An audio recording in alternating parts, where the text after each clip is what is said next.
क्या आप जानते हैं, भारत में कई विशाल नदियां हैं जो देश की जल आपूर्ति, सिंचाई, बिजली उत्पादन और परिवहन में महत्वपूर्ण भूमिका निभाती है।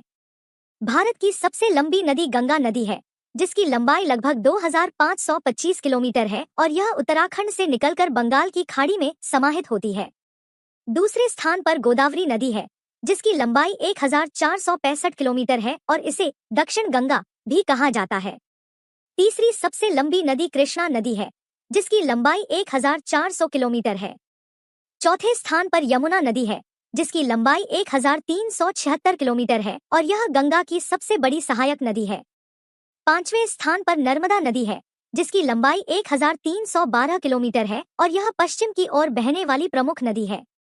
छठे स्थान पर सिंधु नदी 1114 किलोमीटर भारत में है, जो तिब्बत से निकलकर पाकिस्तान की ओर बहती है। सातवीं सबसे लंबी नदी ब्रह्मपुत्र नदी लगभग 916 किलोमीटर भारत में है, जो असम से होकर बहती है। आठवीं सबसे लंबी नदी महानदी 851 किलोमीटर है, जो ओडिशा और छत्तीसगढ़ से बहती है। नौवें स्थान पर कावेरी नदी 800 किलोमीटर है, जो कर्नाटक और तमिलनाडु से गुजरती है। 10वें स्थान पर ताप्ती नदी 724 किलोमीटर है, जो मध्य प्रदेश से निकलकर अरब सागर में मिलती है। ये नदियां भारत के आर्थिक और पर्यावरणीय संतुलन के लिए अत्यंत महत्वपूर्ण हैं।